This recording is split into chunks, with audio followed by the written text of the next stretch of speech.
अभी आपके सामने ये मंगलाचरण किया गया। इसमें किन भगवान को नमस्कार किया है? सिद्ध परमेष्ठी भगवान को नमस्कार किया। यहीं से मैं बात प्रारंभ करता हूं कि सिद्ध प्रभु भगवान को किसी ने देखा है? नहीं देखा। क्यों नहीं देखा? क्योंकि वो शरीर से पृथक हो चुके हैं। उनके पास अब जो शरीर है वो कौन सा शरीर है? ज्ञान शरीरी।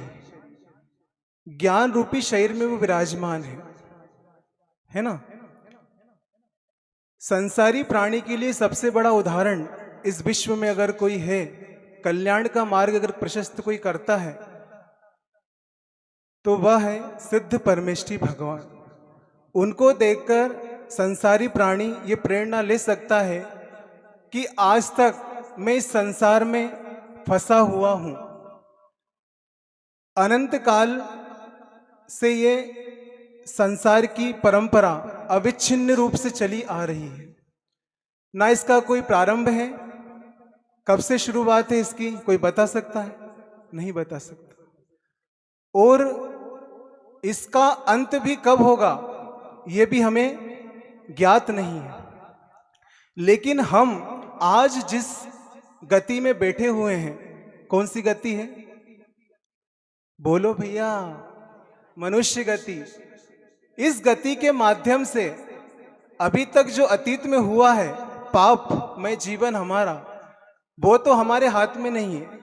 लेकिन आगे जो आने वाला भविष्य जिसमें हम कौन सी गति हमारी होगी, ये निश्चित करता है हमारा ये मनुष्य भव।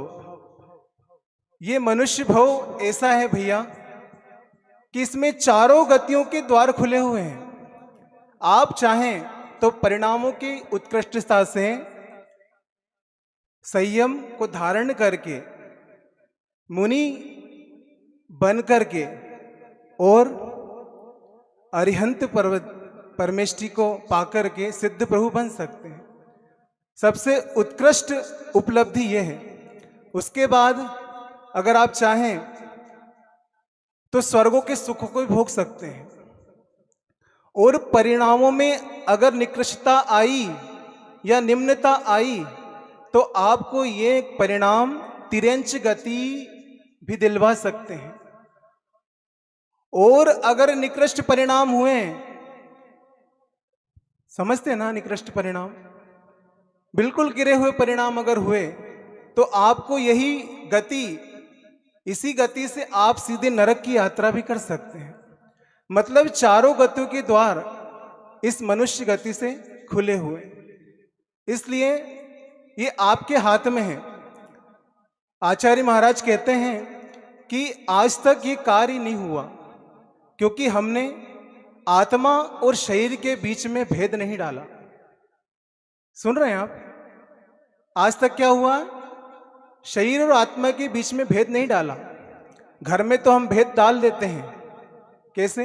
भाइयों में भेद डल जाता है ना, बेटे बच्चों में भेद डल जाता है। लेकिन आज तक इस चीज में हमने भेद नहीं डाला, इसलिए हम इस संसार में फंसे हुए हैं। आचार्य कहते हैं कि अगर इस आत्मा का कल्याण करना है तो हमें अरिहंत की वाणी पर विश्वास करना होगा। ये आत्मा दिखाई नहीं देती, हमें बिल्कुल नहीं दिखती। जब भी दिखेगा सामने तो ये नौकर्म शरीर ही दिखेगा हमें, क्योंकि इसकी आराधना, इसकी पूजा, इसकी स्तुति, इसकी भक्ति हमने अनंत काल से की है। इस शरीर की स्तुति हमने अनंत काल से की है, तब जाकर हमें भव भव में शरीर मिला है। अगर यह स्तुति और भक्ति हम प्रभु के चरणों में कर लेते, ऐसी ही भक्ति, इससे बढ़कर भी नहीं कह रहा हूं मैं, तो आज हमारा कल्याण हो जाता। आचार्य कहते हैं कि आत्मा और शरीर में भेद डालना है तो उस पक्षी से सीखो। कौन सा पक्षी? वह पक्षी हंस। देखा है आपने, सुना तो होगा। क्या करता है वो? उसकी चोंच में ऐसा रसायन होता है कि अगर वो दूध में चोंच को डाल दे तो क्या होता है, वह दूध को ग्रहण कर लेता है उसमें से और पानी को छोड़ देता है। जब वो पक्षी की ओर दृष्टि डालते हैं तो हमें समझ में आता है कि इस पक्षी में कितनी काबिलियत है। नहीं, सीखना हो तो उससे भी सीख सकते हैं हम। आत्मा और शरीर में भेद डालना ये हमारा कल्याण का मार्ग है बंधु। एक प्रसंग याद आ रहा है, आपके सामने रख रहा हूं कि एक व्यक्ति रास्ते से जाता था। उसे एक घर के बाहर पिंजरे में एक तोता टंगा हुआ मिलता था। अब वो जब भी निकलता उसे देखता और उसे बहुत दया आती उसके ऊपर कि कैसा यह प्राणी है, संगी पंचेंद्री जीव है और स्वतंत्र सत्ता को लिए हुए है, लेकिन आज इसकी दुर्दशा ऐसी हुई है कि ये पिंजरे में बंद है। उसके अंदर दया के परिणाम होते हैं, करुणा के भाव जागृत होते हैं। वह मौका पाकर, अवसर पाकर उस पिंजरे को ऊपर से नीचे उतारता है और क्या करता है, उसका जो द्वार होता है पिंजरे का गेट, वो खोल देता है। वो तोता बाहर आता है और क्या करता है, अपने पंखों को फड़फड़ा रहा है, इधर उधर चल रहा है। लेकिन जब वो देखता है व्यक्ति तो उसका दिमाग ठिकाने पे नहीं रहता। वो देखता है कि ये तोता ना तो बीमार है, ना ही इसे कोई परेशानी है और इसके पंख भी बेहतर हैं, लेकिन ये उड़ क्यों नहीं रहा। और थोड़ी देर वो देखता रहता है और वो तोता क्या करता है, वापस उसी पिंजरे में चला जाता है। इससे समझ में आया आप कुछ, आपको कुछ दिमाग में आ रहा है आगे क्या कहने वाला हूं मैं? क्योंकि उस तोते को देखकर वो आदमी हैरानी में पड़ गया कि तोते को मैंने बाहर निकाल दिया और स्वतंत्र ही उड़ सकता है, अभी कोई पकड़ने वाला भी नहीं है इसे, लेकिन हो क्या गया इसे। एक व्यक्ति वहां से आ रहा था, उससे पूछता है, भैया मैंने तोते को बाहर निकाल दिया लेकिन ये उड़ क्यों नहीं रहा। तो वो व्यक्ति उस व्यक्ति से बोलता है कि भैया ये तोता इस पिंजड़े में सालों से है। कब से है? सालों से बंद है। ये अपने उड़ने की शक्ति को भूल गया है, इसलिए उड़ नहीं पा रहा। और ये शक्ति जब तक इसको ज्ञात नहीं होगी, क्योंकि इसके पास पंख हैं, कोई निरोग काया है, सब कुछ है, लेकिन जब तक इसे अपनी शक्ति का भान नहीं होगा तब तक ये उड़ नहीं पाएगा। ऐसे ही बंधु, इस संसारी प्राणी की आत्मा में अनंत शक्ति है, लेकिन ये आज तक उस शक्ति को महसूस नहीं कर पाया है। क्यों नहीं कर पाया? क्योंकि उलझने बहुत हैं, सुलझाहट नहीं है। ऐसा फंसा हुआ है इस संसार में कि उसको ध्यान ही नहीं है कि शरीर और आत्मा अलग है। वो शरीर को ही आत्मा समझता है, शरीर के पोषण को आत्मा का पोषण समझता है, शरीर के सुख दुख को आत्मा का सुख दुख समझता है, लेकिन ये भ्रांति उसकी व्यर्थ है।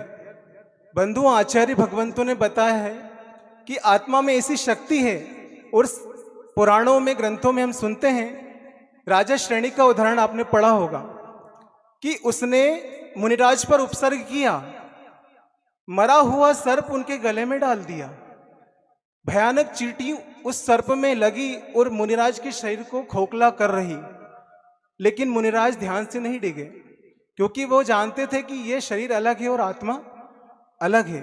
आत्मा की शक्ति बता रहा हूं मैं आपको कि राजा श्रेणिक ने सर्प डाल दिया मुनिराज के शरीर पर। अब उन्हें चींटियों का उपसर्ग हो गया।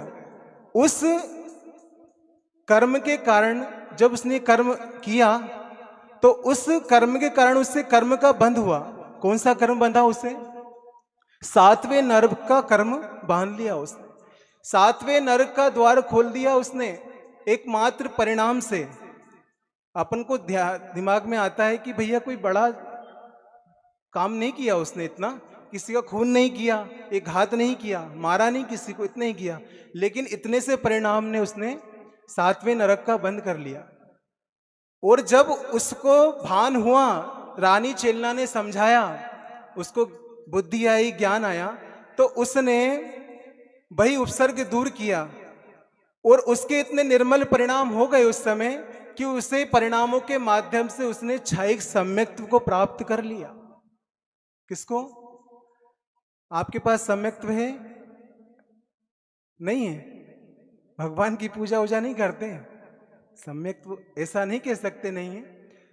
तो उसने उस आयु का बंद कर लिया 7वें नरक की, और उसी समय उसके विशुद्ध परिणाम हुए कि उसने उसी वक्त प्रथम नरक की आयु, जो 7वें नरक समुद्र के समान आयु थी, उसने प्रथम नरक में उसको अपकर्षण कर दिया। मतलब जो सागर था उसको एक बूंद के बराबर उसने कर दिया। किसके कारण? अपनी आत्मा के परिणामों के कारण। ये परिणामों की विशेषता बता रहा हूं मैं आपको। आचार्य महाराज कहते हैं कि जब सम्यक्त्व की उत्पत्ति होती है तो उसमें 5 लब्धियों का बहुत महत्वपूर्ण योगदान होता है। ये दर्शन मोह का रसायन ऐसा है कि अनंत काल से मिथ्यात्व के साथ बंद करता हुआ है प्राणी आया है, लेकिन आज तक इसने सम्यक्त्व को प्राप्त नहीं किया। आचार्य कहते हैं कि इन 5 लब्धियों को प्राप्त करके, 5 लब्धियां क्षयोपशम लब्धि और विशुद्धि लब्धि के द्वारा देशना लब्धि को प्राप्त करके, और क्या, प्रायोग्य लब्धि में प्रवेश करके, और अगर भव्य होगा तो कर्ण लब्धि को प्राप्त करके और उसी समय सम्यक्त्व को धारण कर सकता है, दर्शन मोहनी का क्षय उपशम क्षयोपशम करके। उसी समय अगर दर्शन मोहनी की 70 कोड़ा कोड़ी की स्थिति अगर इसके पास स्टॉक में है तो वह उसे अंतः कोड़ी कोड़ी कर सकता है। यह शक्ति किसकी है?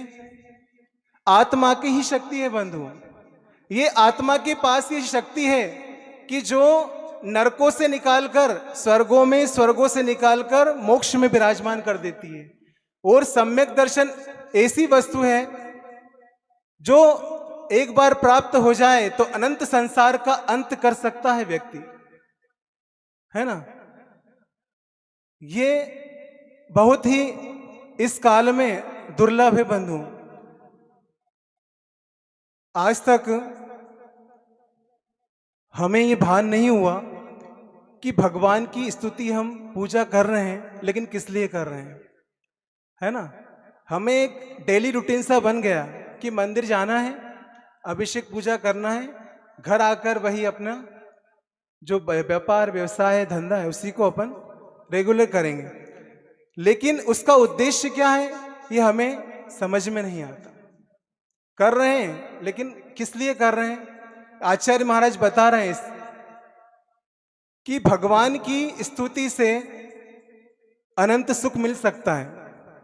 पूज्यपाद स्वामी कह रहे हैं कि जब आपने बीज बोया, है ना, और फसल तैयार हो गई, अब आप उस समय सोच रहे हैं कि मुझे भूसा मिलेगा कि नहीं मिलेगा। क्या सोच रहे हैं आप? भूसा मिलेगा कि नहीं मिलेगा। लेकिन जब फसल आपने बोई है और उसको काटोगे तो ये फसल का जो इन्वेस्ट है वो भूसा तो आपको उसमें प्राप्त हो ही जाएगा। लेकिन हम कहाँ लगते हैं? भगवान की स्तुति भी कर रहे हैं तो उसमें सोचते हैं कि ये काम होगा कि नहीं होगा। भगवान हमें इन कर्मों के कारण दुख मिल रहा है, लेकिन हम थोपते किस पर हैं? गुरुओं पर, भगवान पर, कि प्रभु आपकी मैं पूजा स्तुति कर रहा हूं, उसके बाद भी मुझे ये दुख क्यों प्राप्त हो रहा है। लेकिन हमें समझ में नहीं आता कि ये दुख का कारण हमारे कर्म हैं, जो हमने पूर्व भव में बांधे हुए कर्म हैं, यही कर्म हमें दुख का दे रहे हैं। एक प्रसंग और आपके सामने रख रहा हूं, बहुत अच्छा है कि एक किसान को भगवान से शिकायत हो गई। किससे हुई? अरे किसी पड़ोसी से कर लेता है, आसपास सगी संबंधी से कर लेता, लेकिन शिकायत हुई तो किससे हुई? भगवान से हो गई सीधी। अब भगवान के मंदिर में गया और बोलता है वहां जाकर कि प्रभु मैं जब भी बीज बोता हूं, खेत को तैयार करता हूं, समय पर पानी देता हूं, है ना, खाद डालता हूं, सब करता हूं, हल वगैरह सब सुविधा युक्त बनाता हूं उस खेत को। और जब फसल आने का समय होता है तो आप क्या करते हैं? कहीं पर ओला गिरा देते हैं या खूब बारिश कर देते हैं, आंधी तूफान ला देते हैं, जिससे मेरी फसल समाप्त हो जाती है। ये प्रभु क्या तरीका है? मेरे मुंह में जो थाली आई सामने वो छिन जाती है। प्रभु कहते हैं, सुन लेते हैं सब, उसके बाद में कहते नहीं है प्रभु ये कथानक है, प्रभु कुछ नहीं बोलते हैं, लेकिन कथानक के माध्यम से समझाया है। तो वो कहता है, किसान प्रभु रक्षा करो मेरी, ऐसा रहा तो मैं तो बर्बाद हो जाऊंगा। प्रभु बोले कि तेरी क्या इच्छा है, बोल क्या चाहता है। तो प्रभु कहते हैं, किसान कहता है, प्रभु मुझे आपका तरीका तो ठीक नहीं लगा, मुझे बस एक फसल मेरे अनुसार मैं उसे पैदा करूं और उसे मैं काटूं, ऐसी मुझे पावर दे दो, ऐसी शक्ति मुझे दे दो, एक फसल के लिए बस।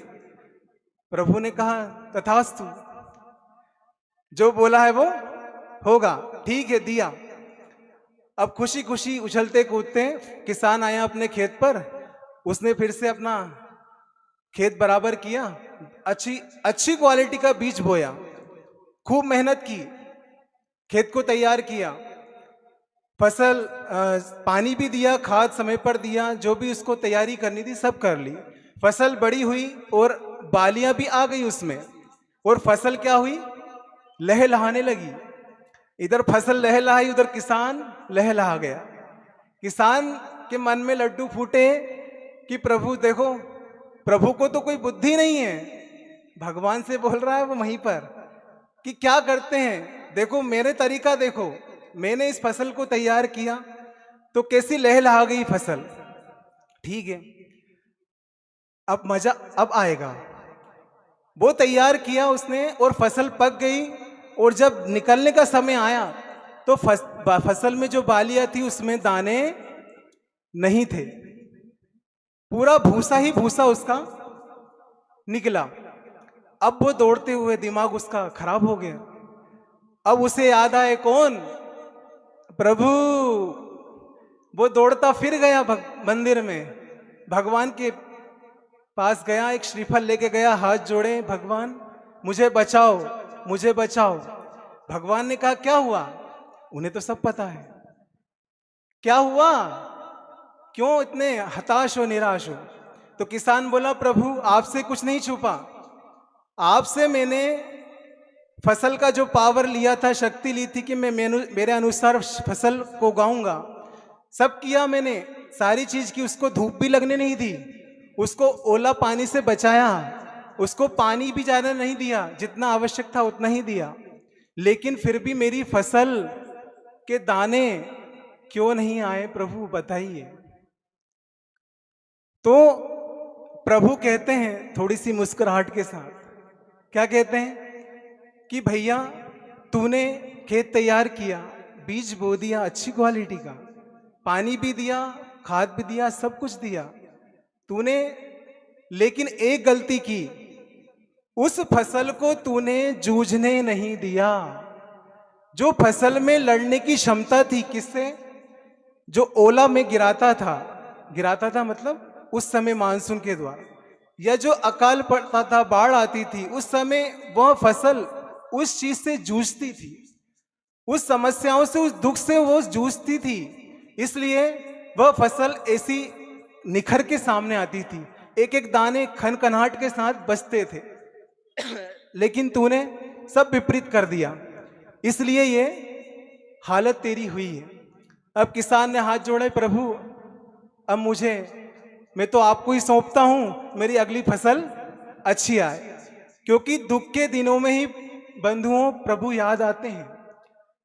एक कहावत है कि दुख में सुमरन सब करे, सुख में करे ना, और जो सुख में सुमरन करे दुख काहे को होए। अरे भैया, आप हाथ कर से अपने हाथों से दुखी हो और फिर गुरुओं से बोलते हो कि प्रभु आपने हमें दुखी कर दिया। वो कल्याण का मार्ग बता रहे हैं, वो कह रहे हैं कि संसार से निकलने का मार्ग ये है, तू निकल। लेकिन नहीं, वो हाथ भी देते हैं, बढ़ाते हैं, लेकिन हम हाथ अपना पीछे कर लेते हैं। ये कारण है उसका। तो प्रभु कभी दुखी या सुखी नहीं बनाते, हमारे कर्म हमें सुखी दुखी बनाते हैं। बंधुओं, ये आपकी दृष्टि में डालना चाहता हूं कि आत्म तत्व हर जीव के अंदर है। जीवत्व जो शक्ति है वह एक इंद्रिय से लाकर पंचेंद्रिय, संगी पंचेंद्रिय तक जो भी जीव मिलेंगे सबके अंदर जीवत्व शक्ति है। लेकिन यहां पर योग्यता की बात है कि आज हम इस गति में बैठे हैं तो हमारे पास योग्यता है। उस योग्यता का उपयोग कर कर हम चाहें तो सुखी बन सकते हैं, नहीं तो दुखी तो हम अनंत काल से बने हुए हैं। हम देवों का जो सुख है इस पर्याय में बैठकर तो हम महसूस नहीं कर सकते, ठीक है ना। और नरकों की जो वेदना है वो भी हमें यहां पर महसूस नहीं होगी, क्योंकि हम अभी कौन सी गति में हैं? मनुष्य गति में। लेकिन इस भव में बैठकर भी हम त्रियंचों के दुख देख सकते हैं। बंधु, इस बुद्धि को ठिकाने पे लाने के लिए एक यही उदाहरण है त्रियंचों का, जिसमें दुख की असह्य वेदना है। कैसी वेदना? असह्य वेदना है। वह पशु किसी से कुछ कह नहीं सकता, मूक प्राणी है, अपने कर्म जो किए हैं उसका बस वो वेदन करता है, ना किसी से कह सकता है ना सुन सकता है। उस एकेंद्रीय प्राणी की ओर दृष्टिपात करें हम, और उसमें भी सबसे निकृष्ट अवस्था क्षुद्र भव जो कहते हैं जिसको, कौन सा है? निगोदिया। आप छेड़ाला पढ़ते हैं, उसमें क्या कौन सी लाइन आती है? हाँ, एक श्वास में 8-10 बार जन्म्यो मर्यो भयो दुख भार। दुख की वेदना का जहां पारावार नहीं, वहां देखो आप, एक श्वास आपने ली और एक छोड़ी, इतने में उसने 18 भव धारण करके और मर चुका है वो जीव। क्या उसकी अवगाहना है? अंगुल के असंख्यात पे भाग, यह उसकी अवगाहना है। इतना सूक्ष्म शरीर है उसका, दिखाई देने की तो बात ही नहीं है। उसकी वेदना देखो आप। और हम जैन कुल में जन्मे हैं, जब हम इस चीज को देखते हैं तो आज भी कई बंधु हमें मिलेंगे जो हम जमी कंद का प्रयोग करते हैं। नहीं, आलू है, मूली है, गाजर है, ऐसा बताते हैं कि आलू में अगर एक सुई हम चुभोते हैं तो उसकी एक नोक उसमें जो डलती जाती है उसमें अनंत जीव हैं, अनंत जीव राशि उसमें होती है। और आज हम हमारी थाली में जब वस्तु आती है तो हम ये भी देखें कि हम कितने भवों से सगे संबंधियों से हमारा रिश्ता नाता है। नहीं, अगर हमारी दृष्टि उस थाली पर चला जाए और उस जो सामग्री आई है आलू से बनी हुई, तो हमें उस समय दृष्टि डालना चाहिए कि इसमें मेरे पिछले भवों के सगे संबंधी भी हो सकते हैं जो इस भव में निगोदिया हुए होंगे, क्योंकि कर्म की लीला बड़ी विचित्र है बंधु, है ना। भैया समय बताते रहे ना, हमें घड़ी नहीं है यहाँ पे, 9:25 हो गया। देखो आप, तो ये दशा उस जीव की है। और हम इससे भी बढ़ के अगर और जीव की दृष्टि डालें जो हमें दिखते हैं, चींटी वगैरह, उसके ऊपर हमारा पैर रखा जाता है, हम देखकर तो चलते नहीं क्योंकि हमारे आसमान में दृष्टि होती है। उस जीव की क्या हालत होती होगी? उसकी वेदना का आपने महसूस की? कभी नहीं होगी, क्योंकि वो उसकी वेदना है, उसका शरीर है, उस पर आपने पैर रख दिया, उसकी आवाज भी नहीं आती बंधु। एक पैर रखाया और उसका काम तमाम हो जाता है। ये दुख है इस त्रियंच गति के। इस त्रियंच गति के दुख को देखकर हमें ये ज्ञान होना चाहिए, क्योंकि हम अज्ञानी हैं, अंधकार छाया हुआ है और आगे भी बुद्धि ठिकाने नहीं आई। तो बंधु आगे तो फिर मुश्किल है कि किस गति में आगे हमें कौन सी गति में जाना पड़े ये हम कह नहीं सकते। आज आपके नगर में बीतरागी देव तो आपने बैठा ही दिए, और ये बरगी वालों का पुण्य है जो इस नगर में आचार्य परमेष्ठी गुरुदेव विराजमान है। बंधु, ये छोटे मोटी वस्तु नहीं है बंधु, ये रत्नत्रय के धारक और रत्नत्रय तीर्थ हैं। जहां त्रिवेणी का संगम बोलते हैं, उसको क्या बोलते हैं? त्रिवेणी का संगम, बनारस काशी बोलते हैं ना जिसको, जहां पर गंगा, यमुना और सरस्वती ये तीनों विराजमान है, वो मिलन है, उस संगम को बोलते हैं त्रिवेणी का संगम। तो बंधुओं, ऐसी आत्मा भव्य जीव, पवित्र आत्म तत्व, अगर आपको अपनी आत्मा का कल्याण करना है तो उस पारस पत्थर से आपको अपनी आत्मा का स्पर्श कराना होगा। ये स्पर्श आपके पुण्य से ही वो यहां पर आए हैं, नहीं तो और भी क्षेत्र थे जहां पर जा सकते थे, लेकिन सुर्खी अपनी बरगी समाज का यह पुण्य है कि वो यहां पर आप लोगों के पुण्य से ही आए हैं। पुण्य ने खींचा है, पुण्य चुंबक का काम करता है। जैसा चुंबक जितना पावरफुल होगा वैसे ही लोहा भारी लोहे को भी खींच लेता है। वो ऐसे ही ये भारी गुरु किससे होते हैं? भारी। लेकिन बरगी वालों का चुंबक भी बड़ा पावरफुल है, तो गुरुजी खींचे चले आए। तो भैया इतने से खुश नहीं होना है। बरगी का मतलब जीवन का वर्गीकरण कर लो, यह उद्देश्य हमारा होना चाहिए कि जीवन का वर्गीकरण करना चाहिए। बचपन हमने खेल में खो दिया, ठीक है ना, थोड़ा सा बड़े हुए तो पढ़ाई वगैरह में अपने उसमें लगे, व्यापार व्यवसाय में, वो निकल गया जीवन। अब जो जीवन हमारा शेष है, वृद्धावस्था आने के पहले हम अपनी आत्मा का कल्याण कर लें बंधु। ये बरगी डैम के गेट तो उस दिन खुल ही गए। किस दिन? जिस दिन पात्रों का चयन था। लेकिन वो जो गंदगी साफ हुई है हमारी, लेकिन उसके बाद हमें पानी भी तो भरना है, पवित्र जल। तो इस त्रिवेणी का जल उस डैम में भर लो। किस डैम में? अपनी आत्मा रूपी डैम में। वो डैम में मत जाना, बरगी डैम तो सब देखते ही हैं, वो देखने की चीज ही है। लेकिन आत्मा पे दृष्टि डालेंगे तो ये त्रिवेणी का संगम, ये जल हम अपनी आत्मा में डालने, तो बंधुओं पवित्रता हमारे आत्मा में बढ़ सकती है। बस एक ही उपाय है उसका, और कोई उपाय नहीं है। समय सागर जी महाराज क्या, समय का मतलब 3 अर्थ होते हैं, वहां तक ले जा रहा हूं मैं आपको। समय का अर्थ होता है आगम। आगम मतलब समझते ना सर? आगम तो जिनकी वाणी में आगम मौजूद है ना। और समय का मतलब होता है आत्मा। क्या? आत्मा।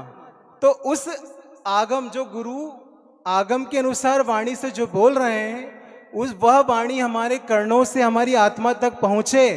और तीसरा अर्थ समय का क्या है? काल, समय।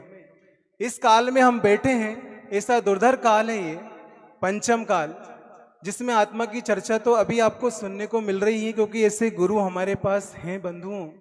अगर ये नहीं होते तो सोचो कि आप कहां होते। ये उन बीतरागी देवशास्त्र गुरु की भक्ति का ही प्रसाद है जो आज हम इस मनुष्य भाव में बैठे हुए हैं। और आज भी हम अगर चेत नहीं पाए तो आगे क्या होगा ये हम कह नहीं सकते, क्योंकि बंधुओं संयोग में हम ऐसे डूबे हुए हैं। 24 घंटे हम वही परिवार, वही संसार, वही धन संपदा, उसी में पूरा हमारा समय निकल जाता है। हमारी आत्मा पे दृष्टि नहीं जाती। आध्यात्म कहता है कि ये शरीर सब कुछ नहीं है, इसमें जो भगवान बैठा है ना अंदर, भगवान तो बैठे ही मंदिर में, लेकिन अंदर भी भगवान है, वह आत्म तत्व। उसकी भी थोड़ी सी खैर खबर ले लो, नहीं तो आगे पछताना पड़ेगा। आधे दिन पाछे गए, प्रभु से किया ना हेत, और अब पछतावत का होत। चिड़िया चुग गई खेत, तो चिड़िया चुगे उसके पहले खेत को संभाल लो बंधु। ये गुरु आपके नगर में आए हैं, ये आपके पुण्योदय से और आपकी आत्मा को पवित्र करने ही आए हैं। इस बात को स्वीकार करना, और जितना लाभ ले सको आप इस चीज इनका, उतना लाभ लेना। दर्शन मात्र से ही असंख्यात गुणी कर्मों की निर्जरा हो जाती है, ये आगम का उल्लेख है। देव शास्त्र गुरु के दर्शन मात्र से ही असंख्यात कर्मों की निर्जरा हो जाती है। और अगर उनके सिद्धांतों को आपने अपना लिया तो बेड़ा पार नहीं होगा क्या? बिल्कुल होगा, जरूर होगा, इसमें संदेह नहीं करना। समय 9:30 बज गए। समय आपको भी मालूम नहीं पड़ता गृहस्थी में कितना समय निकल गया। किसी की एज यहाँ जो बैठे हैं, कोई 50 साल, कोई 60, कोई 70, 80 को भी छू रहे होंगे, कोई बब्बा है ना, वो भी होगा। लेकिन कितना समय अपने किसने निकाला? इष्टोपदेश में पूज्यपाद स्वामी महाराज ने एक अच्छी गाथा लिखी है। बपुर ग्रहम धनम दारा पुत्र मित्राणि शत्रुवः सर्वथा अनन्य स्वभावानी मूढ़म स्वानी प्रपद्यते। हमारा पूरा समय इन चीजों में निकलता है बंधु। ये गाथा पूज्य भगवान ने दी है। बपु मतलब शरीर, शरीर की संभाल में हम पूरा समय लगा देते हैं। इसको कोई तकलीफ हुई तुरंत पहुंचते डॉक्टर के पास, कोई पसीना नहीं आ जाए शरीर में मुझे। ग्रह, घर पर कौन सा घर नया बनाना है, कहां पर लेना है, कौन सी कॉलोनी कट रही है, वहां ले लो भैया, आगे हमारा भविष्य बच्चों का सुधरेगा। ठीक है। दारा, बपु, ग्रहम, धनम, धनम 11वां प्राण। कौन सा? 10 प्राण तो आप जी रहे हैं उससे, लेकिन 11वां प्राण धन कहा। तो ये धन की चिंता में हम सूखे जा रहे हैं भैया। धन का उपयोग तो उदाहरण तो मैं दूंगा, अन्य क्षेत्र पे गुरुदेव भी देंगे। जो बरगी वालों ने धन का सदुपयोग किया है, वो आज तक सब जगह तो हुआ, लेकिन इतना बढ़ चढ़ कर। उसके बाद में कौन सा अगला? दारा, पत्नी की चिंता। पत्नी की चिंता हमें रहती है। पुत्र, पुत्र नहीं हुआ तो चिंता, हो गया तो चिंता। वो पुत्र हुआ तो सपूत तो फिर भी ठीक है, लेकिन कपूत निकला तो फिर चिंता। मित्र, आचार्य कहते हैं सच्चा मित्र तो हमारा धर्म है, उस धर्म की शरण हमें लें तो ये सच्चा मित्र है हमारा। अन्य मित्रों की क्या अपेक्षा करें, सब स्वार्थ का संसार है। ये बोल रहे हैं आचार्य भगवान की सभी जो हैं हमसे सर्वथा अन्य स्वभाव वाले हैं। आत्मा का स्वभाव इनसे भिन्न है। जब सोचो कि आपके साथ ये शरीर 2400 घंटे क्या पूरे अनंत काल से लगा हुआ है, जिस गति में जाते हैं वैसा शरीर मिलता है। इतनी समीपता को लिए हुए कोई रिश्ता है आपका? इतनी निकटता किसी रिश्ते में है आपकी? जो शरीर के साथ आप रह रहे हैं, उस शरीर में आप कब से रह रहे हैं? अनंत काल से। इतनी निकटता है आपकी, जब वो शरीर ही आपके साथ नहीं जाएगा, जाएगा क्या? नहीं जाएगा बंधु। तो ये हम जो हमसे बिल्कुल ही पृथक हैं, हम उस पर विश्वास कर रहे हैं। और भगवान पर जो विश्वास करना चाहिए, जिनकी वाणी में आगम समाया है, जिनकी वाणी सुनने से असंख्यात कर्मों की निर्जरा होती है और भव भव के पाप धुल जाते हैं, ये बंधु हमें बड़ी चिंता का विषय होना चाहिए कि हम इन गुरुओं के माध्यम से पूरा पूरा लाभ लेकर और अपने जीवन को उन्नति की ओर लगाएं। इसी में हमारा कल्याण निहित है। बस आज इतना ही। एक कथा और थी, वो अब समय हो जाएगा ज़्यादा, ठीक है, इतना ही रहते हैं। लेकिन यह आप गांठ बांध लो आज से कि जब भी मेरी दृष्टि जाएगी तो मेरी आत्मा पर जाएगी बंधु, क्योंकि आत्मदृष्टि अगर हो गई तो कल्याण निश्चित है, ये बात पक्का है। और वर्गीकरण जरूर करना है वर्गी वालों को। अपना जीवन निकलता जा रहा है, लेकिन वर्गीकरण में विश्वास रखना, वर्गी में नहीं रखना। ठीक है। इसी के साथ अहिंसा परमो धर्म की, आचार्य भगवंत गुरुवर श्री विद्यासागर जी महाराज की, परम पूज्य आचार्य भगवंत श्री समय सागर जी महाराज की। चिंतामणिम चिंतित वस्तुदानी त्वाम वंदे मानस्य ममास्तु देवी।